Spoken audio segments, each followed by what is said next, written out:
Hey everybody, welcome to the Building Excellence podcast. I've got Coach Keith Chesley here with me. He is the assistant basketball coach at West Point Army. So thanks for being here. Yeah, no, I appreciate you having me. This is awesome experience. Yeah, well, if you wouldn't mind, just kind of give us some context. You grew up in Maine. Kind of talk about your upbringing. Yeah, well, it's something that not a lot of people experience. Not a lot of people in my profession from that area of the country. There's not a lot of people that have grown up there and kind of moved away. My whole family is from there. They all live there currently still. I'm the black sheep of the family that's gone off and is no longer home. So, but I was really blessed growing up and really, really lucky. My family really took care of me. My mom, my dad, my mom is she works full time for a summer camp with children and adults with disabilities. My dad is a special ed teacher. They both played they both played basketball, coming up through, they played a lot, all sports actually. And that's kind of where my love for sport really started, was with all of them.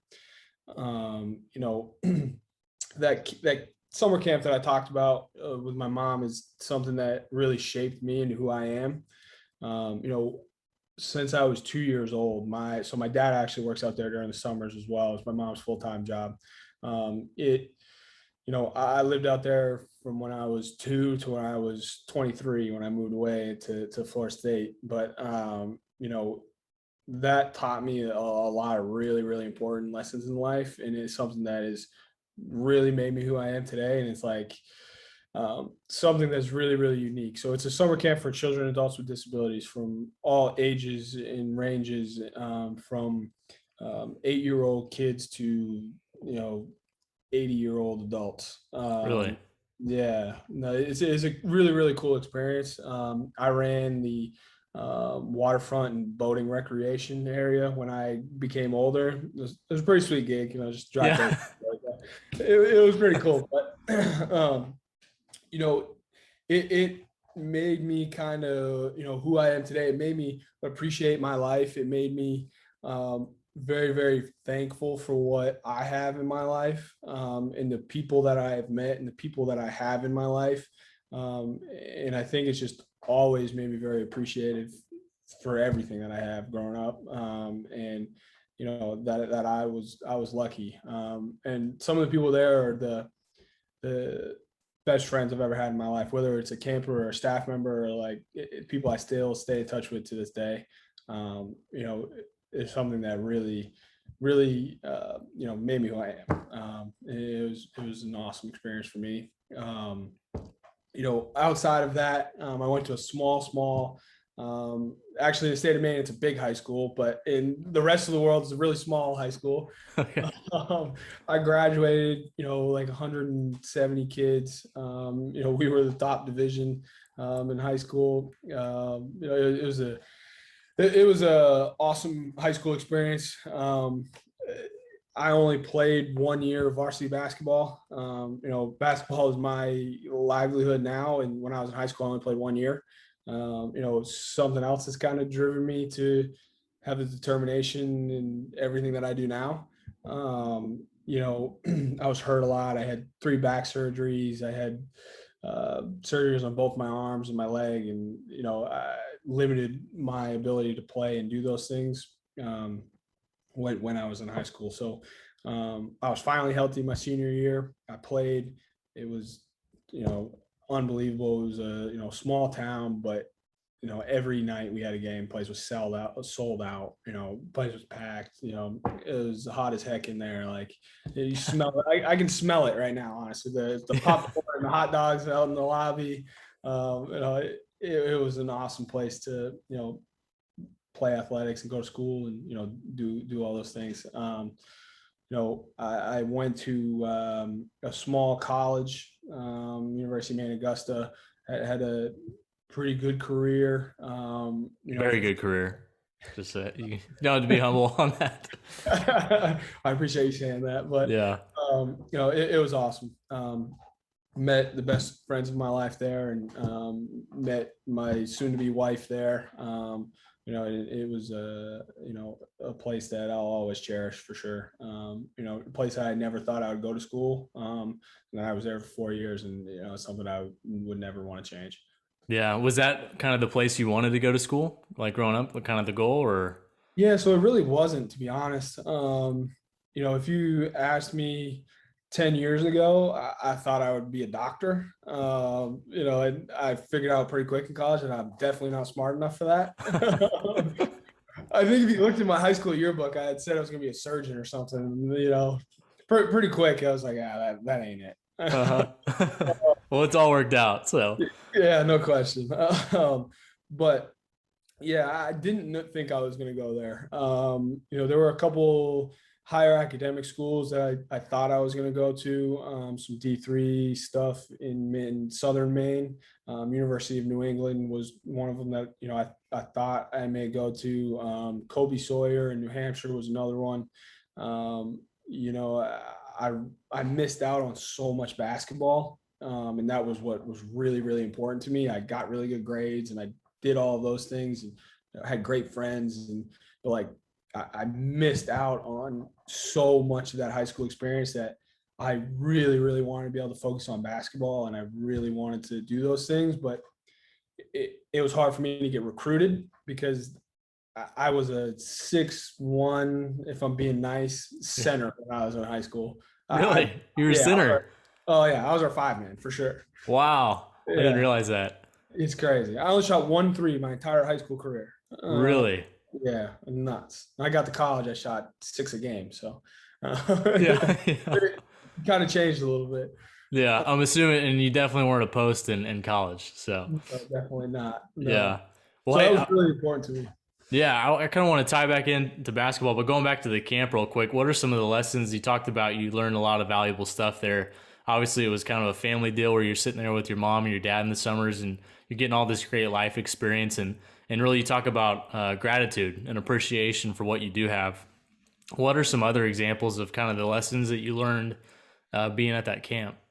Yeah, so yeah, that's a great question. You know, I, honestly, I learned so much. I could probably talk an entire hour on just my experience there. You know, I thought I had it rough at times growing up. Like I said, 3 back surgeries. I had surgery on both my arms, my leg. Like there was things that I couldn't do. I couldn't go hang out with my friends all the time.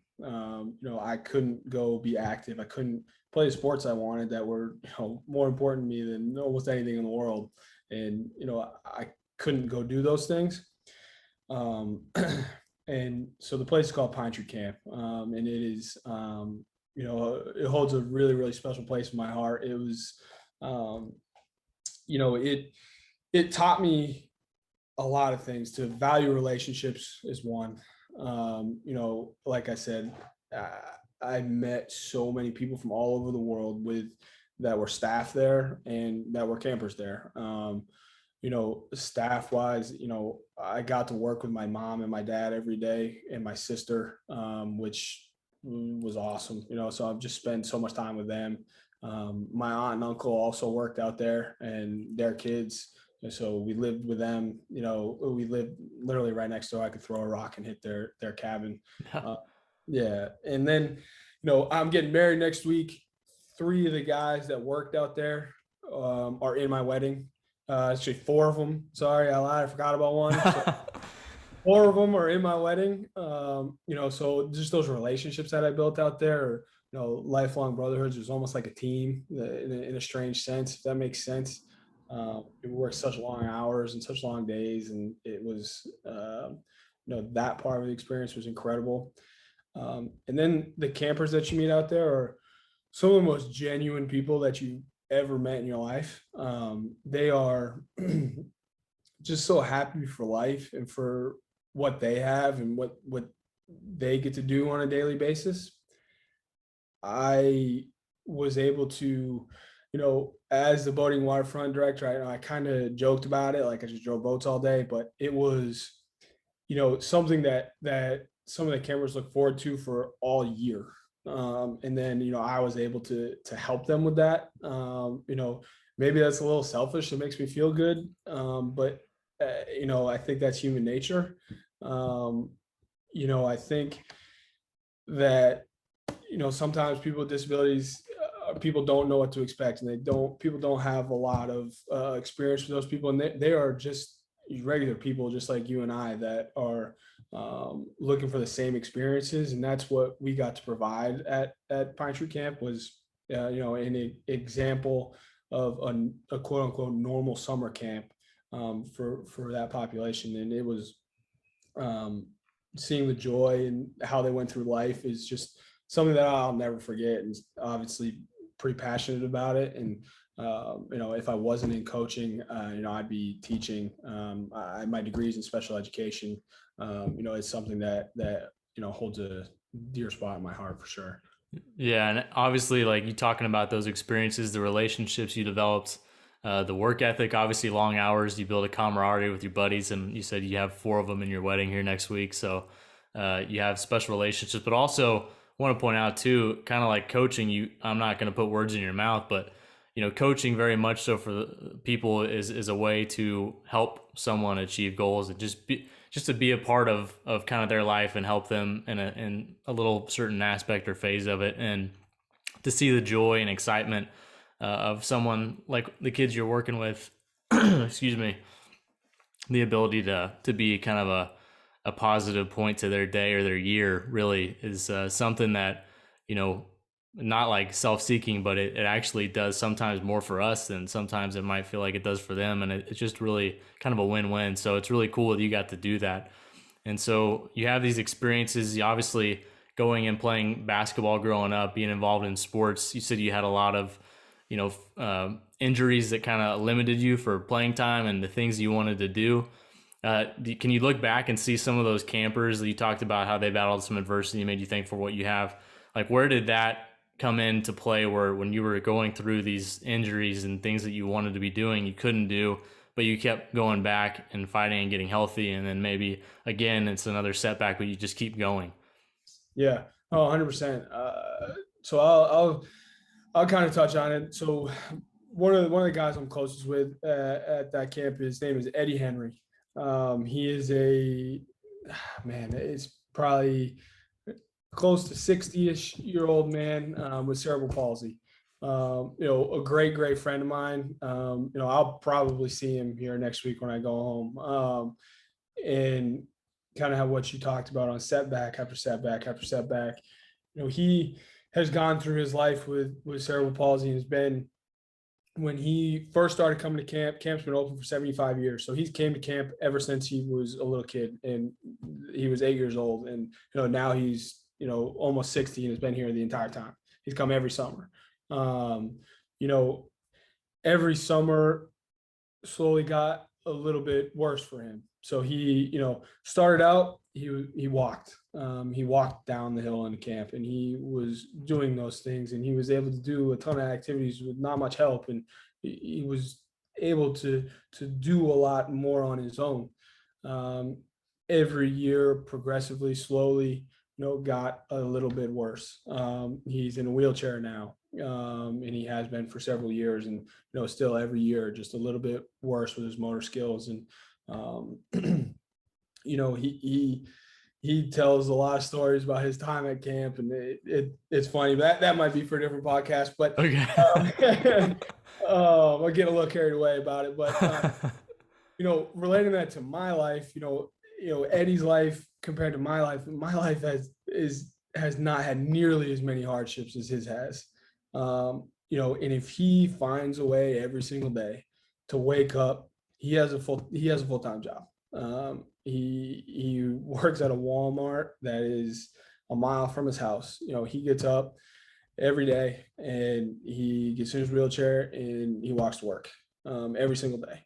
He works really hard for what he has, and he is extremely happy with what he does and who he gets to meet and who he is with. And if a guy like Eddie Henry can do that, like, I can also do that. I mean, I had a back surgery. Like, I'm fine. I'm walking. I'm playing basketball again. Like, I'm hanging out with my friends. Like, I'm okay. Like, it's nothing that you should ever boo-hoo, poor me. Like, move on. Like, life is too short to, be upset with what you don't have and what you Mm. can't do. Like, embrace what you have and what you can do, and go with it. It's kind of how I've tried to live my life, and how I hope, that's how kind of people see how I live my life. But that's what I try to do.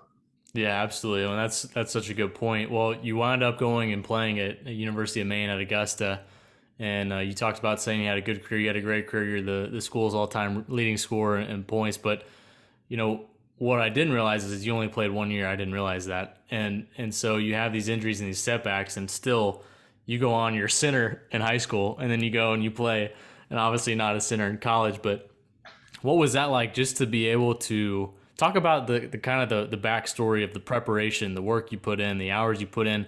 Because it's easy to look at that and think, oh man, that's awesome to be leading scorer. It probably came easy for him. Just talk about the work and the grunt behind doing all that stuff. Yeah, it was, yeah, everything other than easy, that's for sure. Like I said, missed a ton of stuff in high school. And I was just another guy, like, on our high school team. I didn't start in the very beginning because I wasn't part of the team. A lot of those guys played varsity basketball for 2, 3 years, and I was never there. I was part of the team. I went to all the games. Like, I knew what kind of offense they ran. Like, I knew all of that, but like, I wasn't actually playing. So, you know, I was kind of the low guy on the totem pole, and I had to work for everything that I got. Probably the beginning of my senior year, if you would have asked anybody there who would have gone on to play in college, I would have not really crossed anybody's mind. And I think, the only guy on my high school team that went and played basketball in college. We had a couple guys that went and played football and some other baseball and some other sports, but I was the only guy that went on and played for 4 years. You know, my dad was a big part of that. Was unbelievably supportive. He was a special ed teacher at a junior high, and he would always sneak me in the back door. And he would rebound for me. We had a little routine. We would go, we were nothing crazy. We go like between 35 and 45 minutes, like 6 times a week. He would help me rebound. We'd go through things. He was a coach, so he knew what he was talking about. And I like to pretend that he didn't, but he knew what he was talking about. So he played a huge role in that. I went 6, sometimes 7 times a week, sometimes twice a day. Going from my senior year of high school until my freshman year of college. And then from my freshman year of college, I just found so many different ways to be involved in basketball at a lower level of college basketball that I played at. You don't get all the things that we get at the Division I level here. Like, it's a lot different. So I had to be creative and always find gyms to get into and go play at. And so I ended up working at a small AAU program in Central Maine Hoops. I loved basketball. I was passionate about coaching, but at that time I did it because I had the keys to the gym and I could get in whenever I wanted. So I could work out whenever I wanted. So I would always bring some teammates and some friends, and then my girlfriend at some point in college. And then, I was always in the gym, always working, like trying to work towards, that goal. I was never actually recruited to play at University of Maine Augusta. I walked on, essentially. Really? Yeah, I did. So I remember, like, I don't know, a couple weeks into practice, I had some of my high school film, which was no good because I played center, but fine. I gave the CDs to my college coach and was like, look, like I'm really serious about this. Like, I really, really want to play college basketball. And like 2 weeks later, or like 2 weeks before this, we played our first game, he gave him back to me. He was like, look, man, you're going to start for us as a freshman. So you can have these back. Like, you're going to be okay. I promise you. Really?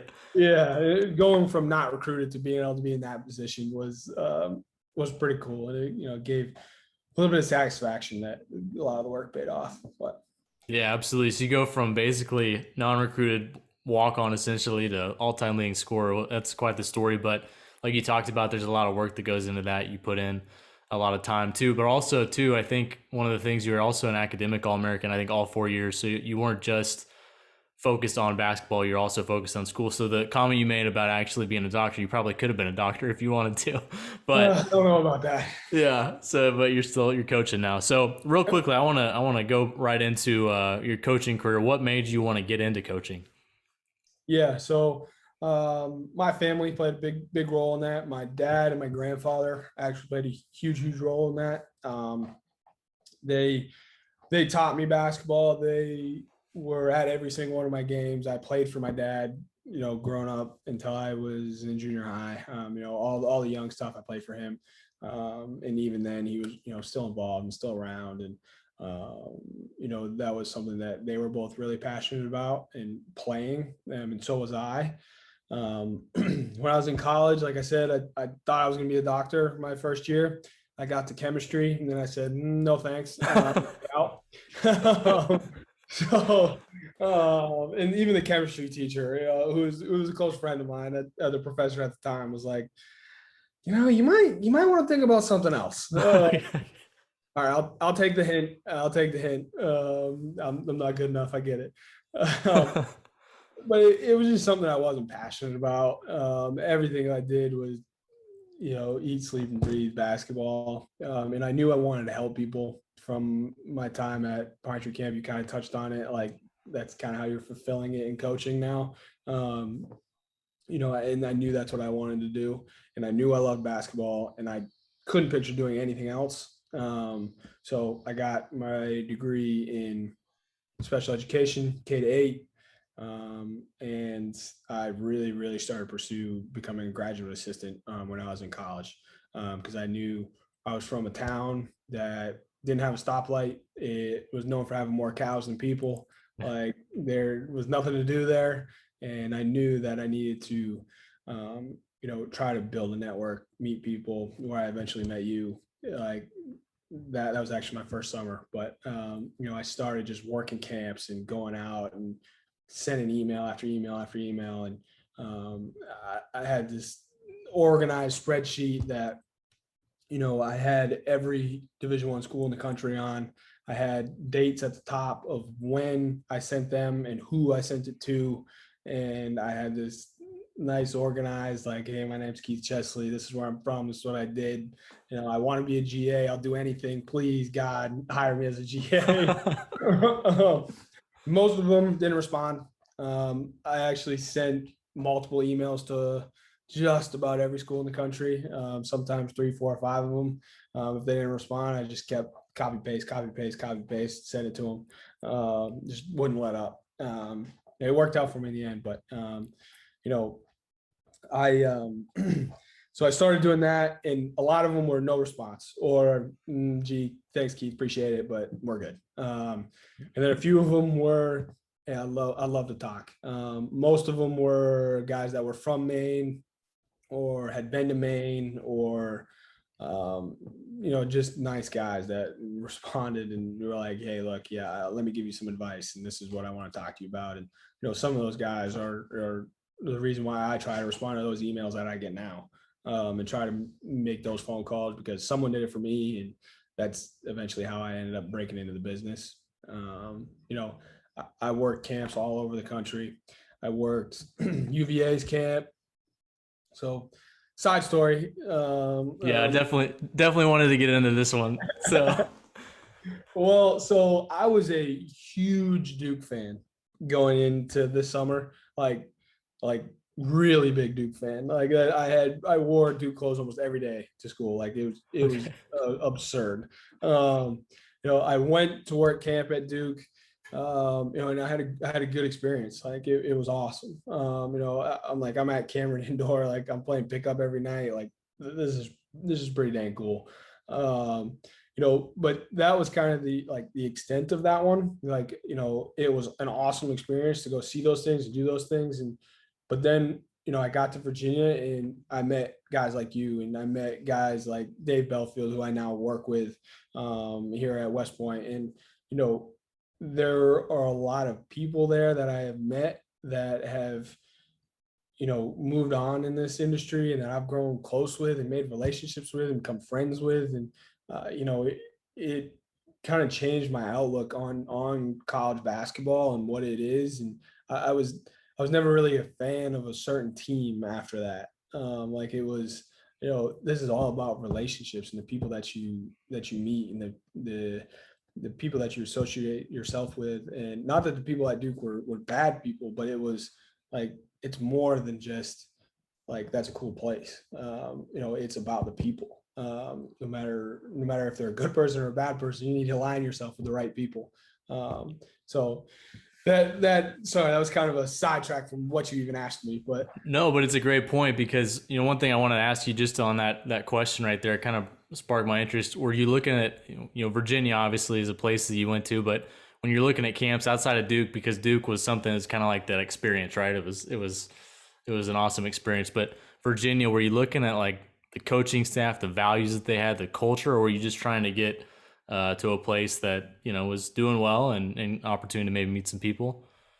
so it's gonna sound bad, but I wasn't even looking for a place that was doing well. I was looking for a place that would say, "Yeah, come work Hmm. camp." Yeah, sure. Find an opportunity, right? Yeah, and that's what it was. That and honestly, I didn't really send any emails saying, "Hey, can I come work camp?" I sent emails about being a GA, and they're like, gee, like, we don't have the ability to have GAs here, but we do have summer camp. Like, we're always looking for good people to come do that. And I'm like, gee, that's a great idea. Like, yeah, I'm gonna come do that. Like, and that kind of part worked out for me. And when I got one of those emails, then I started to be like, geez, like, I need to really, really, really take this seriously. And I met with some people and like, look, how did you meet most of the people in this business? And they're like, back in the day, I worked a 5-star camp and, I did all these things to work camps, traveled and made almost no money, but I met this person, that person, and this person.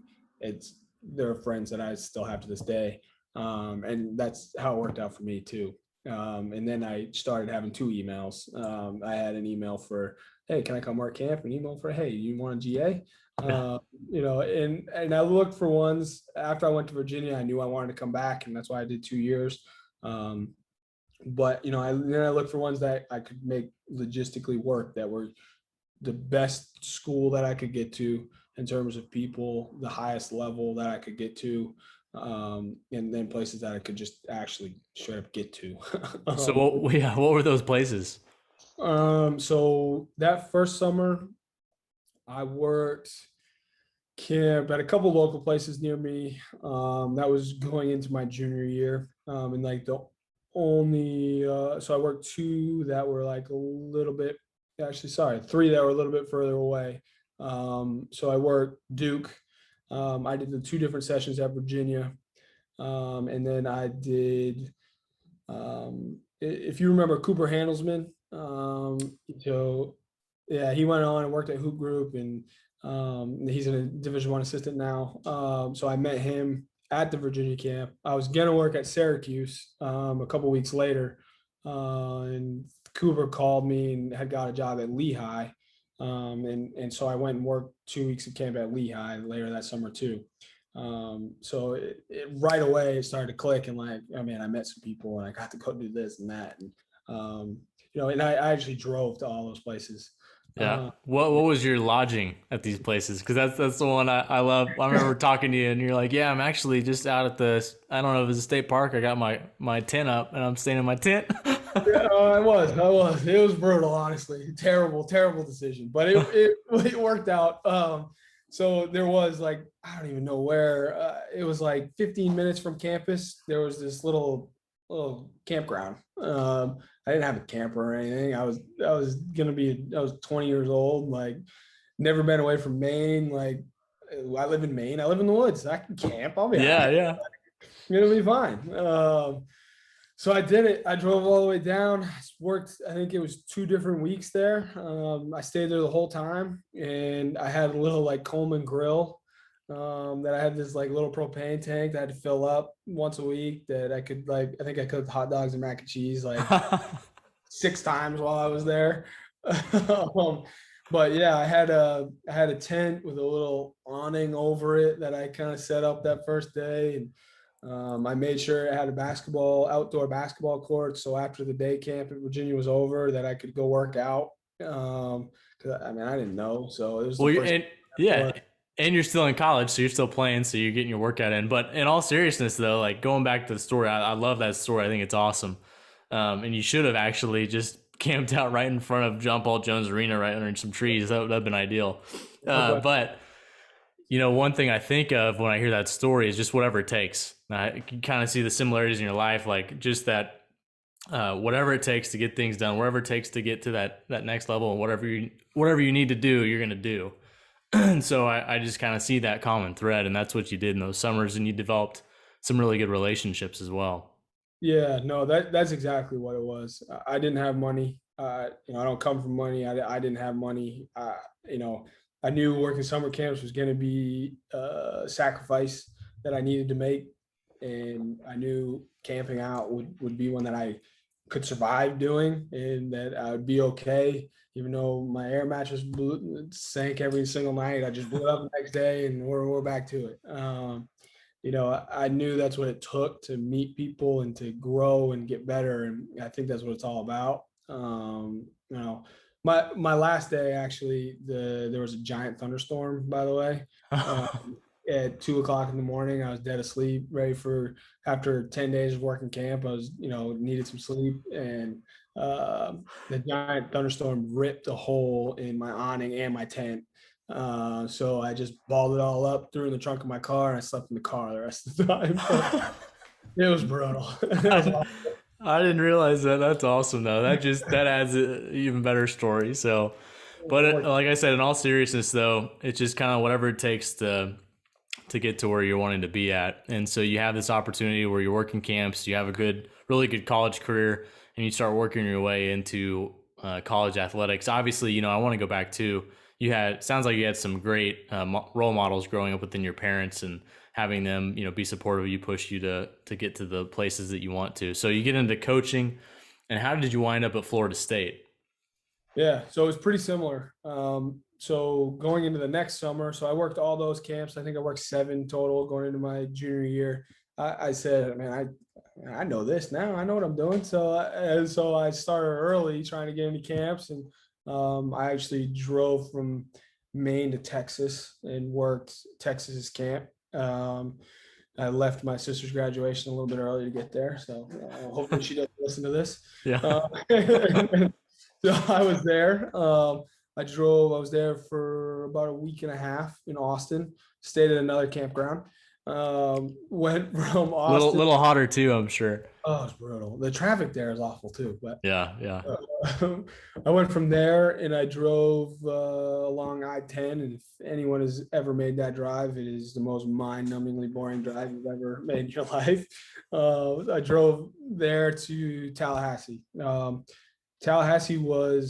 State was the best thing that's ever happened in my career. I got an email from a guy named Bobby Suarez, who is now an assistant coach at Portland. But at the time, he was the assistant video coordinator at Florida State. So I had sent an email to everyone on staff there, including the assistant video coordinator. Hey, look, I want to be a GA. I'll do whatever it takes. Like, here's my resume. This is what I want. I know this is what I want. I know I'll be good at it. Like, here it is. And he said, you know what? We do something a little unique. We ask you to come work camp, and then we will use that as an interview process to become a GA. I said, all right, well, I can work camp. Like, yeah, I'll be there. Like, I'll be in Texas. I'll just drive over, and I'll work camp for however long you need. So I was there. I worked team camp for a couple of days, and I worked individual camp, and met some great people, and it was unbelievable experience. Met all the coaches, met Coach Hamilton. Now that I look back on it, like, I'm absolutely insane. Coach Hamilton, it was late one night of an individual camp, and I went and introduced myself to him, just some random kid from Maine, like, hey, Coach Ham, like, my name's Keith. Like, I want to be your GA. Like, how's it going? It's crazy now, but it's something that I had to do. I knew I had a chance at it. I thought it went really, really well at the time. Their ops guy, Jacob Rittenhauer, was the guy who kind of oversaw some of that stuff. And I had some conversations with him. I knew I had a chance, but nothing. I worked a couple other camps that summer. I worked Florida State, and then started driving north to get back to Maine. I worked Virginia. I worked another one, and I got home and worked a couple near home. But I felt really good about it, but nothing ever came of it. That was in June, and July passed, and now it's mid-July. I'm still reaching out to those guys, sending them anything that I can think of that might be useful. Still, I don't know. I hadn't heard anything. I didn't know. Like, I was like, man, I thought I had it. I thought that was my break. I had an interview at two other schools, didn't get it.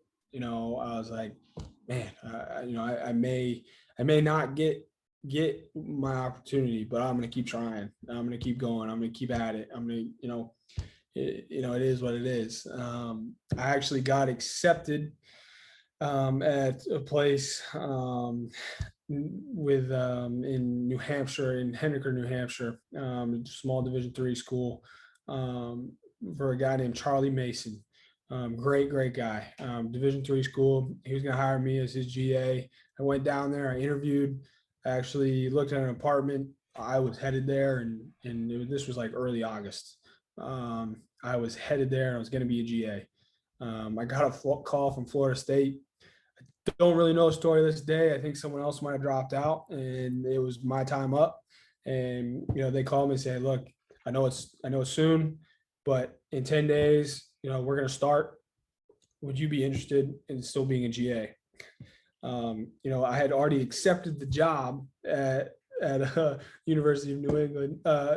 So I was like, oh, man, like, yeah, of course, I want to go work in the ACC and be part of the best basketball conference there is. But like, I got to talk to this other coach, Charlie Mason, who was the only guy in the country that took a chance on me, and like was like, yeah, I'm gonna hire you. Like, that really tore me apart for a while. Like, people are going to say I'm crazy. Like, I actually thought about not going to Florida State because this is the guy who made a chance on me, who took a chance on me. I had to have a conversation with him, and he was great. He was like, you're going to put us in a really bad spot, but I would be a bad person if I told you not to go take it. So I went and took it. I left Coach Mason, who actually texted me today. We still talk to this day, but he's an unbelievable guy. And I went down and started working at Florida State like 9 days later. Packed up my car and drove to Florida. Yeah, well, that's an awesome story in itself. But one thing when I think about that situation, tore you up a little bit because you honestly didn't know if you should go or shouldn't go. Talks a lot about your character, but also too having the difficult conversation and handling it the right way. Obviously, you just said you guys are still close and talk to this day. He just texted you. That speaks volumes on a situation like that. Sometimes they don't tend to go that well, but when you handle it the right way, obviously you have, and it's cool that you still have that relationship. So you get down to Florida State, you get an opportunity to be a GA, which is an extremely great position to be in. Coming out of college as a GA, you're in the ACC. So now, which I didn't even think about this, but now, being a Duke fan, now you're actually getting to go play against Duke on another team's staff, Florida State under Coach Hamilton, and I'm sure that was an incredible experience. But what were the things you learned under him and the staff and your time at Florida State as you look back? Yeah, my experience at Florida State was unbelievable. I would never take it back. And I highly suggest people to take a leap of faith in something that's very unfamiliar to them, because it has made me grow so much more than any other place would. And a lot of that has to do with the people there, but it also has to do with just uprooting my entire life and like going down there 9 days later. Like, my first few days there, I was miserable. Like, I did not like it. Like, I'd never been away from home really. I had a pretty serious girlfriend. It was brutal. Like, I did not like it at all. I'll be the first one to say that. I got down there the first week. I was like, I made a big mistake. Like, I can't be this far away from my family. I can't be this far away from home. Like, I can't do it. Like, yeah, I'm going home. Like, but I stuck with it. And luckily, I had some great people in my life who, I we had kind of talked through everything, and they said, I've worked this hard for the last 4 years to get this opportunity. Like, it is something that I need to see through. It's something that I need to invest, some time and even some money in myself to do this and see it out, because I know that I'm passionate about this. I don't know if I'm any good at it yet, but I know that I'm passionate about it. Um, so I saw it through, and I'm obviously extremely grateful that I did. It was the people there. So Florida State has a little bit unique, situation. They bring in a few more GAs than some other places would. And at the time I thought of it as a bad thing, possibly for my own career. Um, but now I first off think it's an unbelievable thing that Florida State does is give people opportunities to grow in their career. And Coach Hamilton, in my opinion, is the best there ever is at growing his tree and helping his people out, and helping them become the best version of themselves they possibly can. He's an unbelievable manager of people. And, I think that says a lot about him and his character. Um, but I was able to meet a lot of people as a GA and a manager at that same time. My first year, Chris Kent, a guy that was, our head GA, he, kind of ran the show for us GAs, for the little group of us. And, now he's the head video coordinator for the Chicago Bulls. A great relationship that I have with a really good guy. A guy named Ian Borders was a GA, a second year GA at the time, is now the video coordinator at Auburn. Another great relationship that I've had. Some few guys that came in with me have gone a little bit different ways, but Tyler Martin, guy who runs a really successful AU and workout facility in Jacksonville. A guy named Michael Brooks, who is now he works in the front office for the Orlando Magic. A guy named Rob Hoffman, who is in Division III basketball in Indiana. Rob Bucher is another guy who's a video coordinator at Florida State. Like, those guys have meant so much to me in my life that, I've learned so much from them. And it's just incredible how we all just branch out and do different things. And then we have my second year, we brought in some more guys. And like, I got to meet them. Luis Gonzalez, he's in the front office for the Cleveland Cavs. Jason Landis is a high school coach in New Jersey. Adam Baylog works again at Florida State. He's a full-time staff member there. So it's just, the tree just grew and grew and grew and grew. And it was just something that I didn't expect that would happen. And that has helped me a lot in my relationships that I've built there. And then the coaches there were unbelievable. Coach Hamilton, I already touched on a little bit. He helped me grow a ton, and was a great influence on me and where I've gone and what I've done. And he's helped me get just about every job that I've got. And he's incredible. Stan Jones, one of the best basketball minds I've ever seen. And he taught me so much about on the court stuff that is something that I wouldn't have learned anywhere else. Dennis Gates is a really close mentor of mine. He's now the head coach at Cleveland State. I hope he considers me a friend. He is definitely my mentor for sure. I look up to him, and he gives me a lot of great advice to this day. And the same thing with CY, who is still an assistant there. I knew nothing about the business, nothing at all. And they taught me, all four of them, Coach Ham, all three assistants, everybody associated with the program just taught me everything that I know about, high level basketball. So it was a unbelievable, opportunity. I know I talked a lot. I don't even know if I answered your question, but No, I just got on a roll and kept going with it. So. No, it's awesome. It's an incredible experience that you got, but also too, you had a willingness to learn. That's probably why they spent a lot of time with you. You got a willingness to learn. You worked hard, and that's one of the things I always like to point out is that, you know, the coaches that'll enable you to have opportunities at these other places that speak highly of you, they do it because you did a good job for them, right? And it's not like you just came and you took, you actually did good work. You tried to make the organization that you were a part of better. You tried to make the people around it. And also, too, one of the things I think about, too, is the relationship component. I mean, I think that's another theme in your story is that you have these relationships that you build everywhere you've been, um, that obviously are a key aspect of your life. And so that's a really cool thing as well. And it's funny, especially in athletics, I think, and actually, it's not just athletic, it's life. But with basketball, these relationships, they all intertwine and connect somehow, right? And so you might be going to some job and there's a guy that you met at camp, like just think about our relationship, just meeting at camp and having the ability to connect. It's all so intertwined, and it's really cool that it is a priority to you, and that's a big aspect of coaching in life in general. So anyway, you were at Florida State, and then you go to Stetson. Is that right?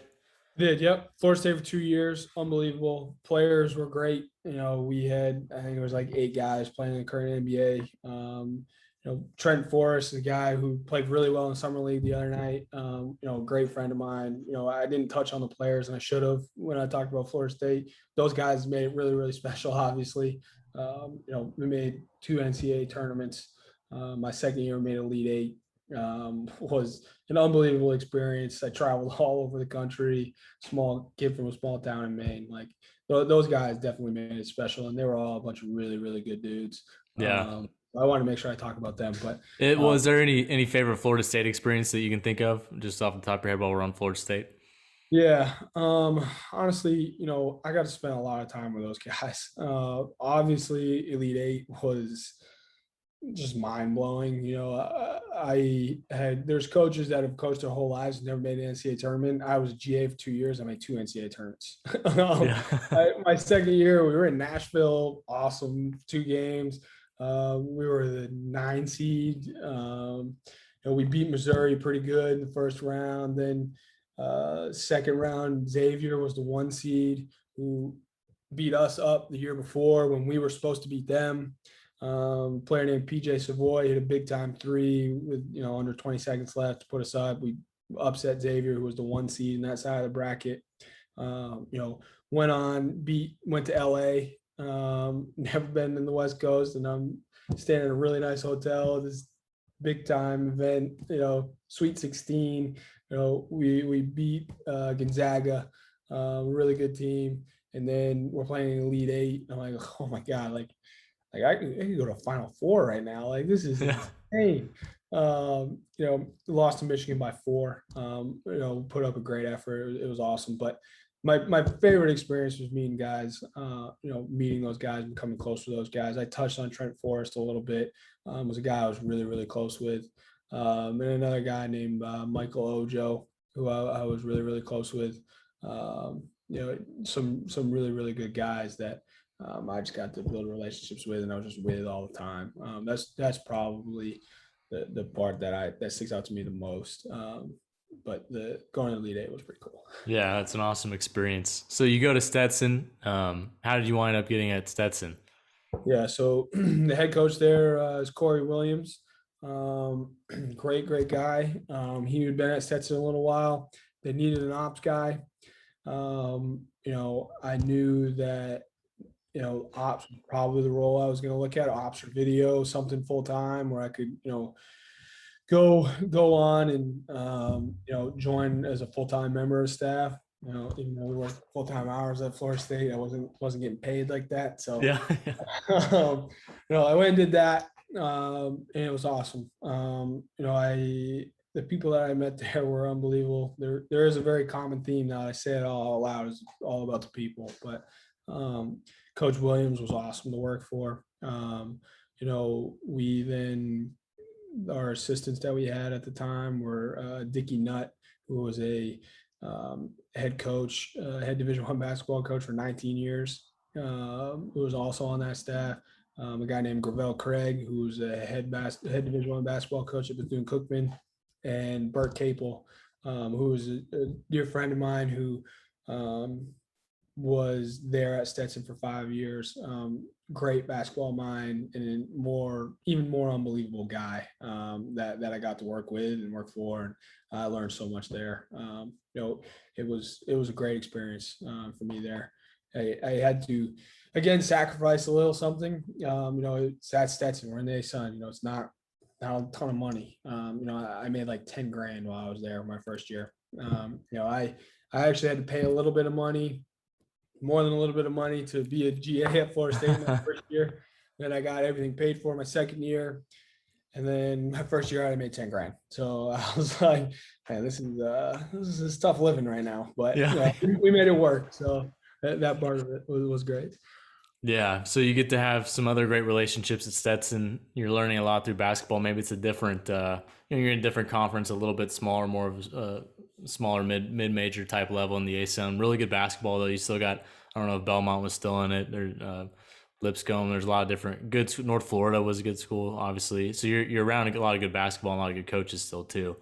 So and actually, Coach Williams is an Oklahoma State guy, obviously. So there's the connection there, but. Anyway, so you wound up having that experience. You wind up at James Madison. Talk real quickly about how that transpired and how you got up there and your time at James Madison. Yeah. So I actually went from Stetson to Georgia Southern after that. Oh, that's okay. Yep. Yeah. Yep. Yeah. No, I'm skipping over right there. oh, man, there's a lot of steps, a lot of steps. I moved 5 times in 6 years. So a lot of moving. But, I went from Stetson to Georgia Southern. We had a great year, great team. We won over 20 games. I was a ops guy there. Got an unbelievable opportunity from the head coach Mark Byington. I got to know some guys on staff there. The associate head coach Andrew Wilson was a Florida State guy. He played at Florida State a long time back, and I got to meet him through my Florida State connections coming up. So I knew of him, and he knew I was kind of looking for a job, and he gave me a call and said their ops job was open. So I went and worked there for like 9 months.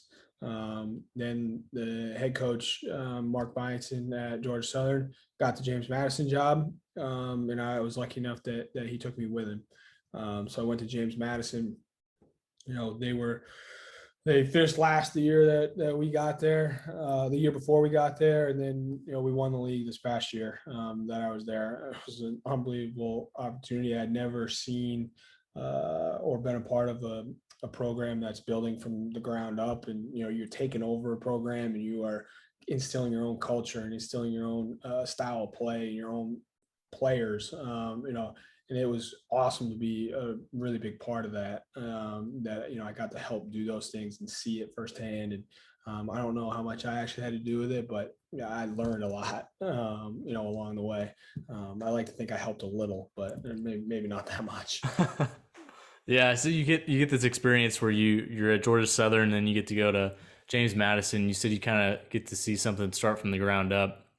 What does it look like when you go to a new program that maybe hadn't had the success that it could have, and you guys are going in trying to instill building a culture and setting goals and ideas of what you want to accomplish in your time there? What does that look like from the ground up?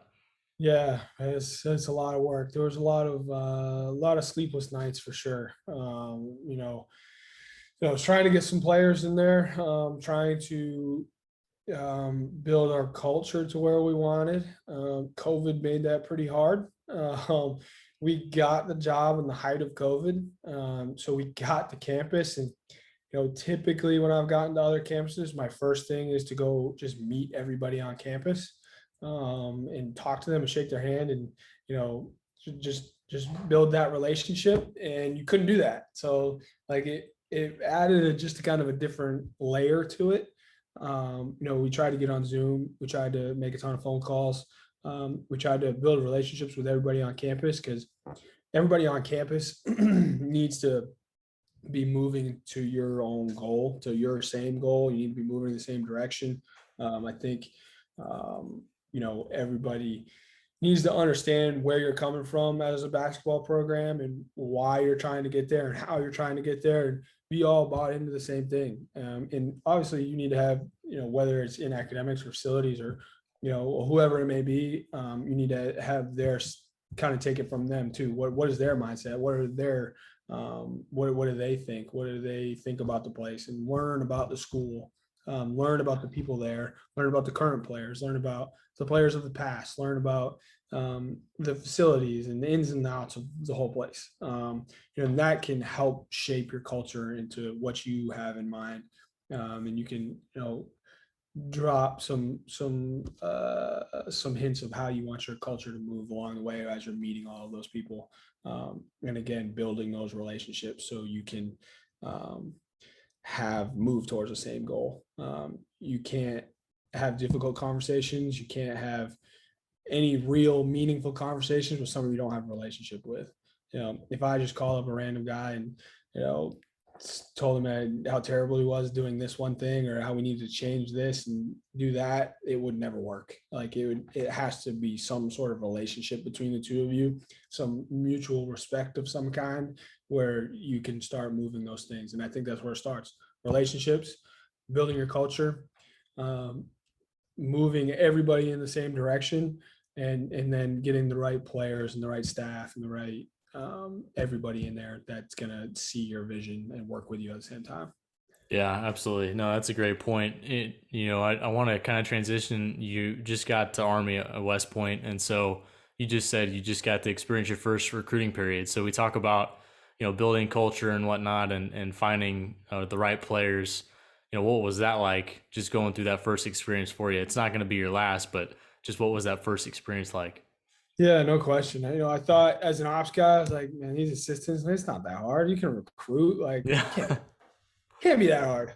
Well, it turns out it's really hard. They weren't lying the whole time. So it's been awesome for me here, though. I've been super lucky. Coach Allen gave me an unbelievable opportunity here, to come to this place. It's unbelievably prestigious. The number of the people that you just meet here is unreal. First off, and then the recruiting side.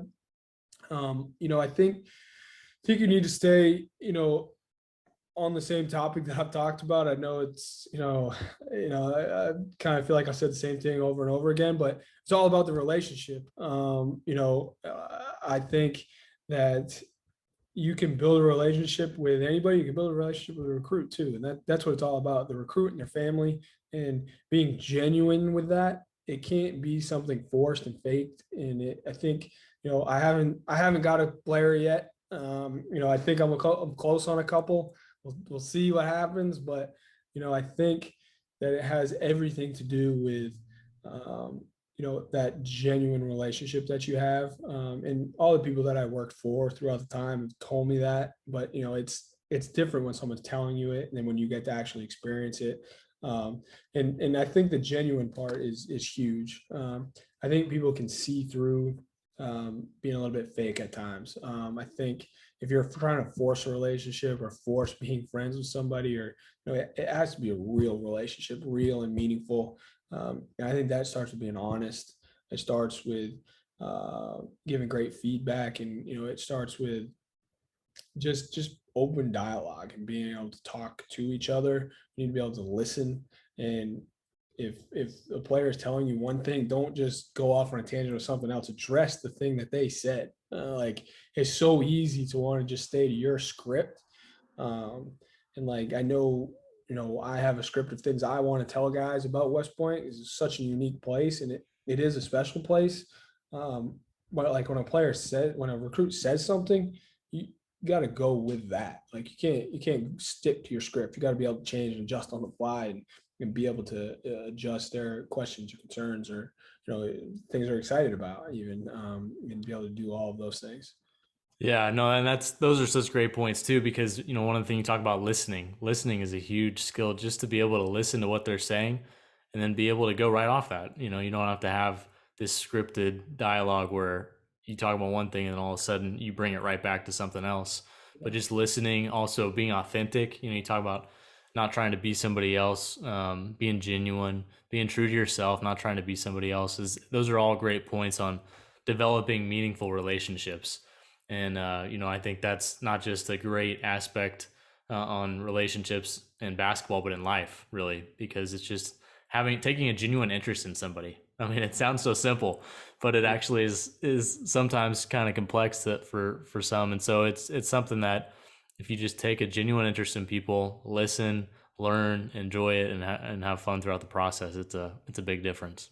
Yeah, there's no question. Listening is hard, man. It's really hard. It sounds so easy. Things all you just said sound so easy, but they're not. To keep it on that line, listening is something that I know I struggled with a lot, and I'm still working on all the time because it's just human nature to want to get your agenda across.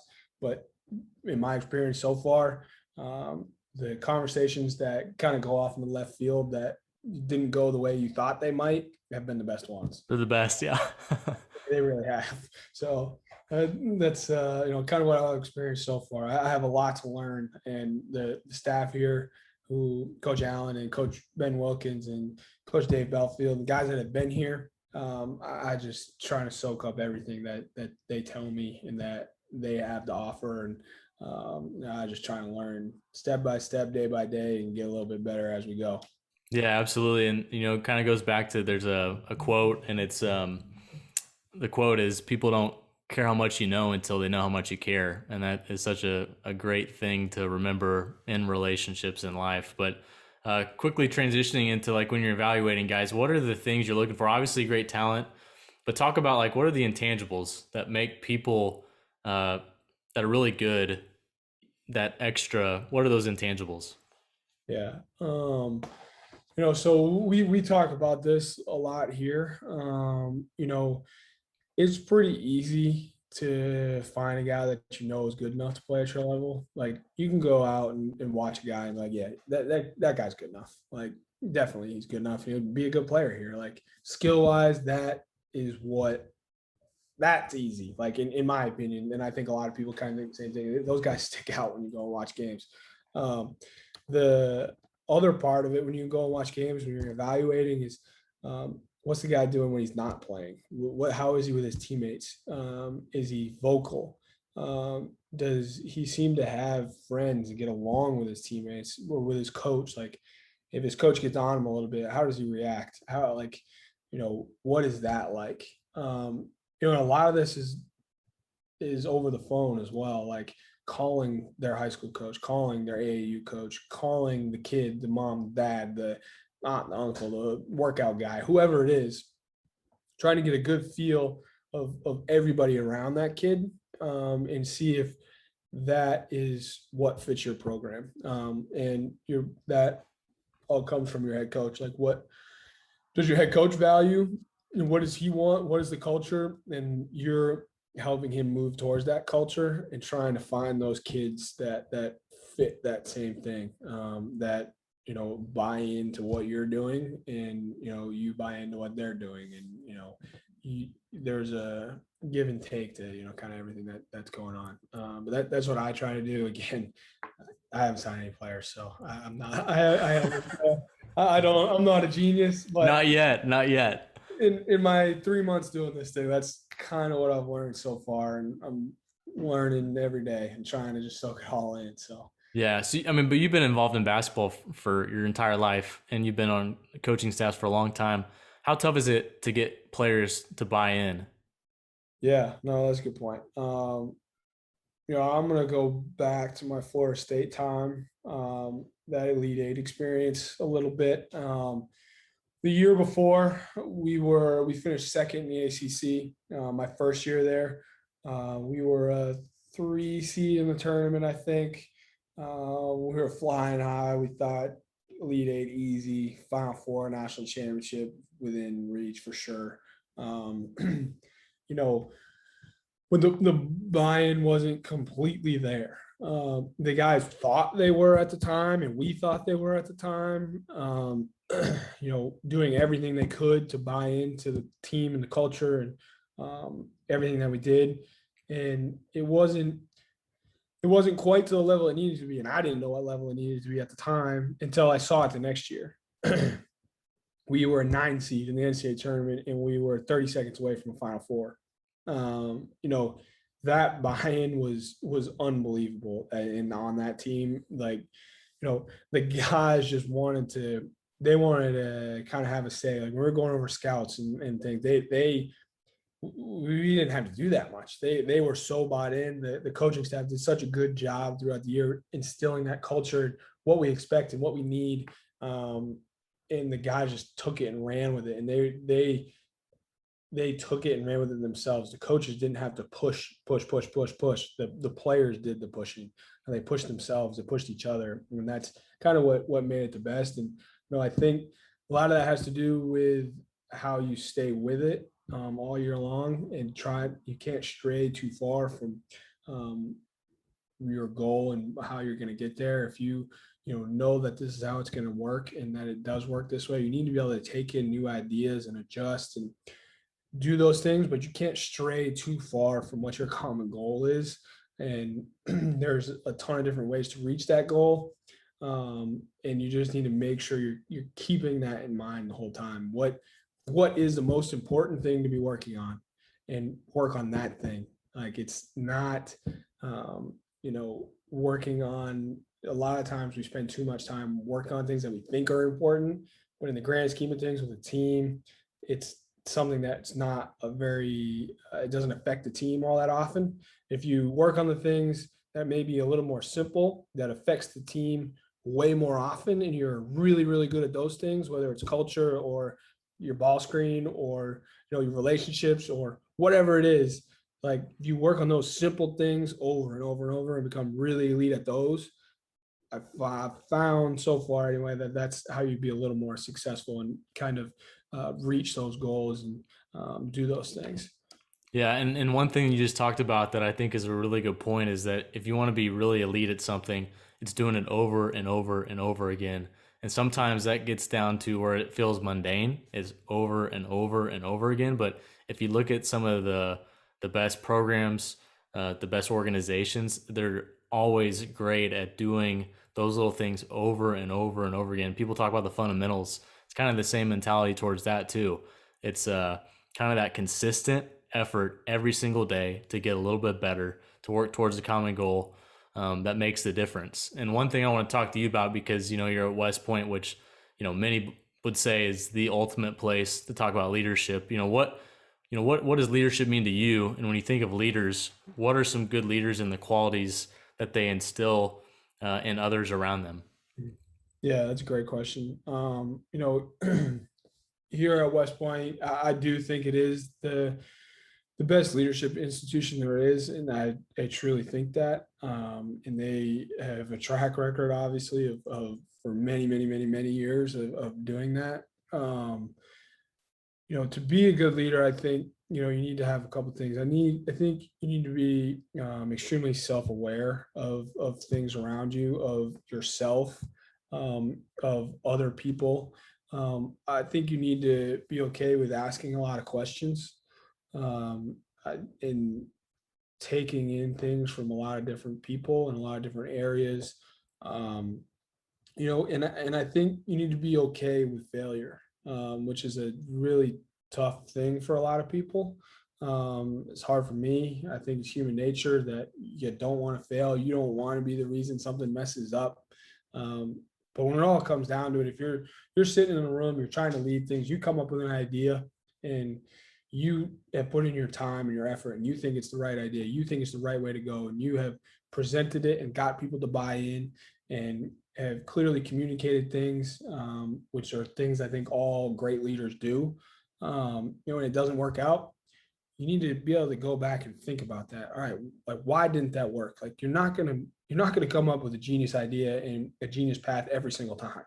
Like it's gonna go wrong. You're gonna fail. Things aren't gonna go the right way, and you need to be able to build off those mistakes and get better as you go along, and try to learn from other people's mistakes as well.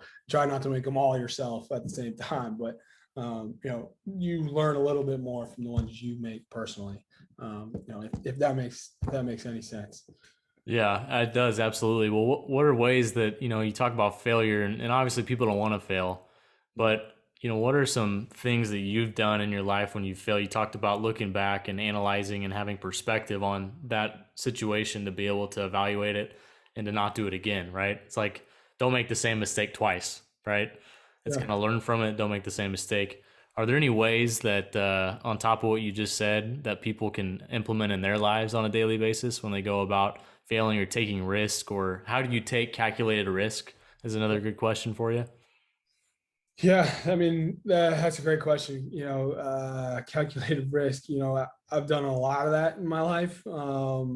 Just taking leaps of faith, and I think believing in yourself and believing in the people around you are huge. You do have to have a little bit of swagger to yourself. You can't be cocky and think you know it all, but you do have to have a little bit of confidence of like, you know what, I am good enough to do this. Like I can do this. Like I know myself. I've had times like I talked at Florida State, like where I thought I possibly might not be able to, but the people in my corner and my upbringing, the things that I've learned throughout my time is, to be tough and to go through it and to have a little confidence in yourself. And, things are going to go wrong in life, and to be able to make the best out of that situation and be positive and look at it with a positive outlook instead of a negative. I think that plays huge dividends into making those calculated risks. You can make whatever work if you want it to work.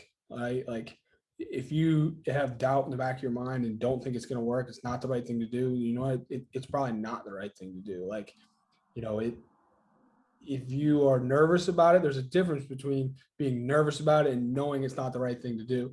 And you need to be able to kind of distinguish that and know what is. And once you make a decision and go with it, you can't be second guessing yourself. You need to just jump right in with both feet and go at it and attack it head on. From my experiences, that's what I've learned is that you need to jump in with both feet. You can't just put your toe in the water. You got to do a cannonball. You got to get in that thing and let it rip.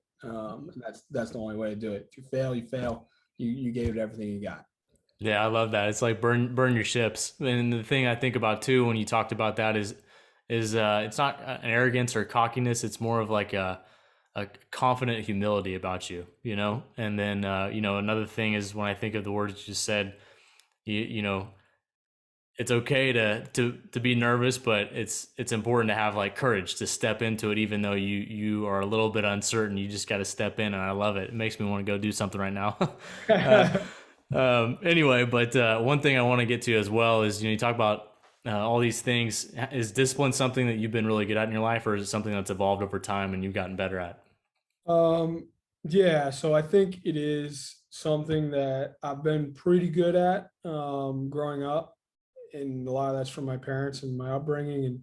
And I never really got into much trouble or did anything like that. I was always nervous to not do the right thing, and so I think discipline's been a big part of my life, and sports has taught that. When I was at Florida State, though, Dennis Gates would talk a lot about plant your roots. And I didn't really get it at the time. I was like, what's he talking about? Like plant your roots, like, but it's plant your roots in discipline.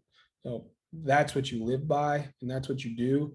If that's what you say you live by, you better damn actually live by it. Like you have to be disciplined enough to do the same things over and over and over again. We talked about being successful as a team, like working on the simpler things you do all the time over and over and over again, being elite at those things.